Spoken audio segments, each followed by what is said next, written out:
Umndeni waseLeratong Village ufuna izimpendulo ngemumva kokuzwa ukuthi indodana yawo Selo Mohlabeng yangcwatshwa ethuneni labantu abayizimpofana bengazi sekuphela iminyaka eyishumi idukile. uMohlabeng wayeneminyaka engu-23 ubudala ngaleso sikhathi wanyamalala ngoMeyi kunyaka ka-2015 futhi kwabikwa ukuthi udukile esiteshini samaphoyisa eKagiso.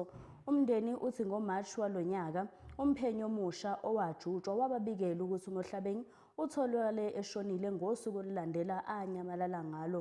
Wangcwatshwa ngoSepthemba kunyaka ka-2015. Manje umndeni udinga ukukhokha u-32,000 wamarandi ukuze bakwazi ukumba isidumbu sakhe. Ubhekane nengwadla umndeni wakaMohlabeng eLeratong Village kulandela ukutholakala kwendodana yabo Silo Mohlabeng owanyamalala eminyakeni eyishumi eyedlule.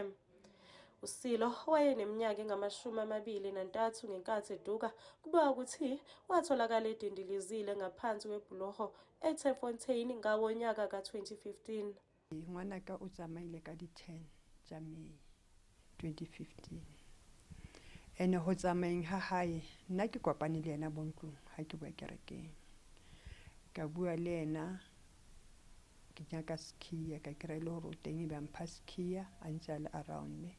From there e be ke kena mo ntlong ha ke fetsa ke kena mo ntlong ke be ke re mo wena ke re ke saya ho ilo lokisa moriri ke a taba re no ke teng ke mo ntlong and then I be are di-siblings tsa hae di tla ha di bua kerekeng di tla mo thola ntse a le hona mo ntlong. Hone be le tlo tlhaka 2025 hore ngwanaka ba mo thotse the same week ye a tsamaileng ka yona o tsamaile ka di-10 it was Sunday on Mother's Day ka di-11 ra mo reporter as a missing person di-12 ka labobedi ba mo kereya hoseng ko Droste Park Bridge ha o ji ka so ka ro ya Terfontein bridge ela ya hona a beilwe na le lokwebo mo molomong.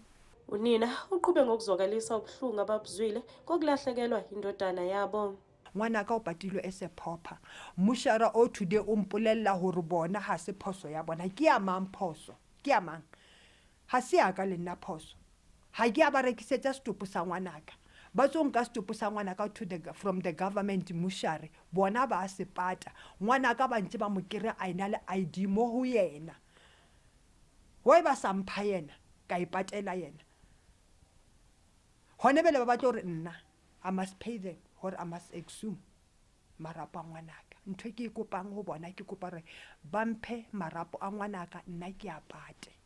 Umndeni uthi ufuna izimpendulo njengoba ungaqondi ukuthi kwenzeka kanjani ukuba indodana yabo ingcwatshwe njengomuntu ohlwempu ukube-ke etholakele nomazisi wakhe ephaketheni. Umndeni uthi kuyimanje kumele uzame izinkulungwane ezingama-30 ukuze ukwazi ukugubha umzimba wendodana. Ezindabeni zeSoweto TV, nginokulunga Mthembu ngiseLeratong.